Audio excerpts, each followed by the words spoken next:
So నాకు ఒక అమ్మాయి మెయిల్ చేసింది. అన్న నన్ను ఒక మోసం చేశాడు. అసలు మగాళ్ళంటే పడని నేను ఒక స్ట్రేంజర్కి అసలు నాకు ఎవరో తెలీదు ఆ అబ్బాయితో నేను ప్రేమలో పడిపోయాను అంది.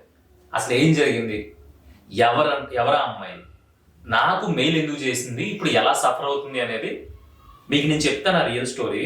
అసలు దానికి సొల్యూషన్ ఏంటి అనేది మీరే కామెంట్ చేసి చెప్పండి.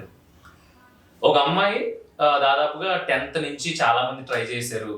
ఆ అమ్మాయికి ఇంట్లో ఉండే భయమో ఇంకోటో అసలు ఎవరికి పడకుండా డిగ్రీ వరకు ఆడతా పాడతా చదివేసుకుంది. డిగ్రీ తర్వాత ఎంతో మంది వాళ్ళు ఊళ్ళో వాళ్ళు లేదంటే మిగతా ఊరి పక్క వాళ్ళు లేదంటే కాలేజ్ వాళ్ళు అందరూ వెంటపడ్డారు. కానీ చివరికి ఎవరికో ఒకరికైతే అమ్మాయి లవ్లో పడుతుంది ఖచ్చితంగా. ఐ లవ్ యూ నిద్రలో చెప్పుకోకపోయినా కంటి చూపుతో అయినా సరే ప్రేమలో పడలేని వాళ్ళు ఉండరు కదా. అలాగా ఇప్పుడు మనం చెప్పుకోబోయే ఒక ఏ అనుకుందాం, పోనీ ఏ అనే అమ్మాయి ప్రేమలో పడింది. అంతా బాగానే ఉంది. ఒక 4 సంవత్సరాలు బీభత్సంగా ప్రేమించేసుకున్నారంట. ఇంకా ఒకళ్ళని వదిలి ఒకళ్ళు ఉండలేరు అంటారు కదా, సినిమాటిక్ గా ఉంటుంది. ఆ రేంజ్లో ప్రేమించుకున్న తర్వాత సడన్ గా ఆ అబ్బాయి ఒక 6-7 months నుంచి షార్ప్ గా కట్ చేశాడు రిలేషన్. ఏంటి ఎందుకు అనే దానికి సమాధానం చెప్పకుండా వాట్సాప్, ఇన్స్టాగ్రామ్, ఫేస్బుక్, రకరకాల ఇంకా సోషల్ మీడియా యాప్స్ ఏముంటే అన్నిట్లోనే బ్లాక్ చేసేసి ఓన్లీ ఫోన్ ఒకటే బ్లాక్ చేయకుండా ఉంచాడు. ఈ అమ్మాయి 10-15 సార్లు ఫోన్ చేస్తా ఉంటే ఒకే ఒక్కసారి లిఫ్ట్ చేస్తున్నాడంట. ఆ లిఫ్ట్ చేసి ఏంటి చెప్పు అంటే, అసలు ఏమైంది సడన్ గా, ఎంత బాగున్నావు కదా, ఏమైందంటే లేదు నాకు ఫ్యామిలీ రెస్పాన్సిబిలిటీస్ ఉన్నాయి, నేను ఇప్పట్లో పెళ్లి చేసుకోలేను, అందుకే నీకు నేను అన్యాయం చేయదలుచుకోలేదు అని చెప్తున్నాడంట. సరే నీ ఫ్యామిలీ రెస్పాన్సిబిలిటీ అయిపోయిన తర్వాతే పెళ్లి చేసుకుందాం, అప్పుడు దాకా నేను వెయిట్ చేస్తాను, నేను మేనేజ్ చేసుకోగలను, నేను హ్యాపీగానే ఉన్నాను అంటే, లేదు అలా కుదరదు, నన్ను విసిగించుకో, నేను చెప్తా ఉంటే వినవేంటి, అందుకే నాకు చిరాకు అని చెప్పి ఫోన్ పెట్టేస్తున్నాడంట. మళ్ళీ 10-15 ఫోన్లు 20 ఫోన్ చేసి ఈ అమ్మాయి వెయిట్ చేస్తే మళ్ళీ ఫోన్ లిఫ్ట్ చేస్తున్నాడు.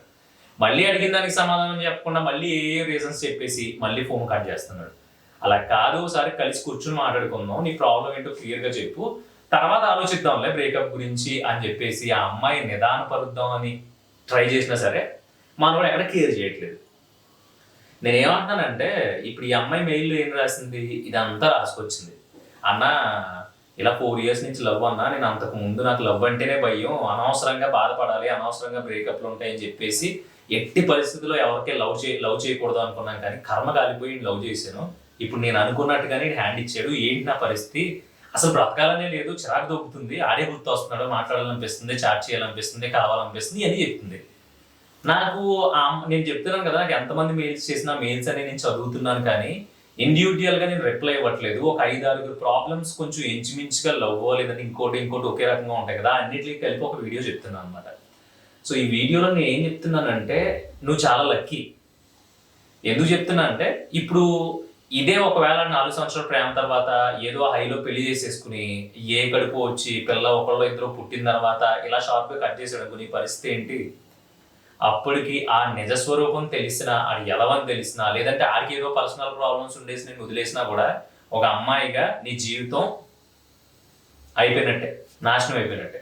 సో ఇంకా ఏం కాకుండా ఒక 4 సంవత్సరాల రిలేషన్ తర్వాత నీ అదృష్టం బాగుండి ఆడు అసలైన రంగు ఏంటో బయటపడింది.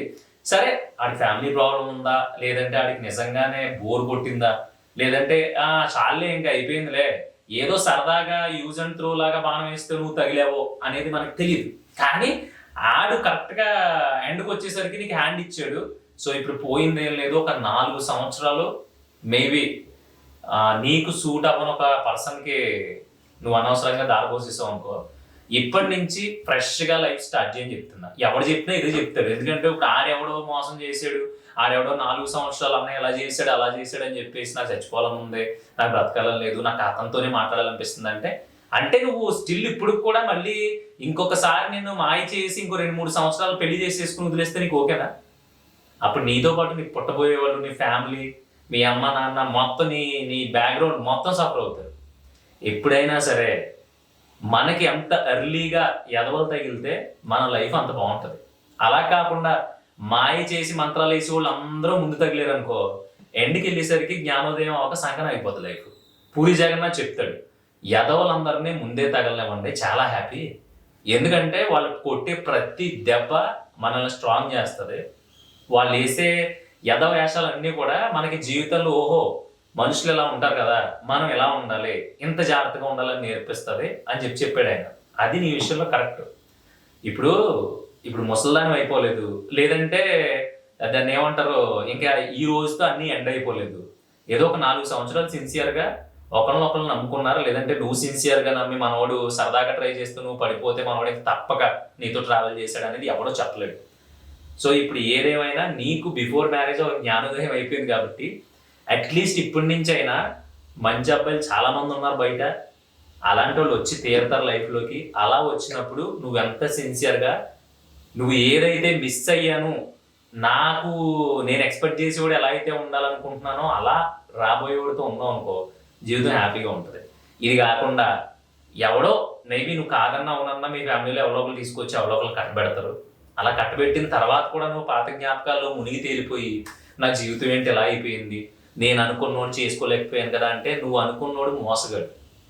నువ్వు అనుకున్నోడు 4 సంవత్సరాల తర్వాత బోరు కొట్టిన తర్వాత తిరిగి ఇలా షార్ప్గా ఫోన్లో అన్నిట్లో బ్లాక్ చేసేసి నీకు మినిమం సమాధానం చెప్పకుండా నీతో 2 నిమిషాలు కూడా మాట్లాడడం ఓపిక లేనోడు నువ్వు కోరుకున్నాడు. నీకు అది కావాలంటే హ్యాపీగా వాడి కోసం అలా వెయిట్ చేస్తూ ఉండు తప్ప మళ్ళీ వేరే వాళ్ళు నీ లైఫ్లోకి వచ్చినప్పుడు పెళ్లి చేసుకున్న తర్వాత అయ్యే జ్ఞాపకాలతో గాల్లోకి చూసావు అనుకో, ఈసారి నిజంగానే నీ లైఫ్ పర్పస్ కోసం వచ్చిన మంచోడు ఇబ్బంది పడతాడు. అందుకని నేను ఏం చెప్తున్నా అంటే టు బీ హానెస్ట్ నేను ఏం ప్రిపేర్ అవ్వలేదు. ఇది నీ మెయిల్ చూసిన తర్వాత ఒక అమ్మాయి మెయిల్ చూసిన తర్వాత చెప్తున్న నాకు అనిపించిన మాటలు ఇవి నీకు ఉపయోగపడతాయంటే ఓకే. ఇలాంటి ప్రాబ్లమ్స్ చాలా మంది ఉన్నారు. నాకు దాదాపుగా 20-30 మెయిల్స్ వచ్చినాయి సేమ్ సిచ్యువేషన్. అన్న ఒక 2 years లవ్ చేశాడన్న, ఫస్ట్లో ఏమో ఎంత పొడుగు మెసేజ్ పెట్టేవాడు, అసలు నువ్వు బోన్ చేసావా లేదా అని అడగకపోతే బోన్ చేసేవాడు కాదన్న, ఇప్పుడేమో కట్ చేస్తేనేమో అసలు ఏమైపోయాడో తెలియదు, ఎక్కడ ఉంటాడో తెలియదు, వాళ్ళ ఫ్రెండ్స్ నెంబర్లు తెలియదు, వాళ్ళ సొంతూరు ఏదో కూడా తెలియదు, మేము ఎప్పుడో హైదరాబాద్ వచ్చేసాము, హైదరాబాద్లోనే ఉంటున్నాం అన్నాడు, ఫస్ట్లో ఏమో పేరెంట్స్ ఉన్నారన్నాడు, తర్వాత లేరన్నాడు. అంటే ఇవన్నీ జరుగుతూ ఉంటాయి. ఎందుకంటే ఇక్కడ చాలా మంది కేవలం ఓన్లీ ఏదో సరదాగా ఒక అమ్మాయి బాగుందని టక్మని చూసినప్పుడు ఒకసారి పడిపోతూ ఉంటారు.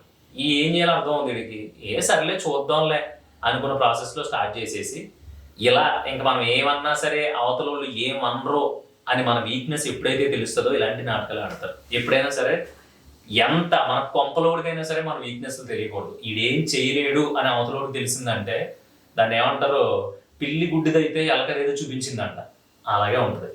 అందుకని ఎంత త్వరగా మన లైఫ్లో ఎదవలు తగిలితే మన లైఫ్ ఫ్యూచర్లో అంత హ్యాపీగా ఉంటుంది. కావాలంటే ఇది ఒక A4 సైజ్ షీట్ మీద రాసుకుని నీ కొంపలో నువ్వు ఉండే రూమ్లో లేదంటే ఒక తలుపుకో అంటించుకో.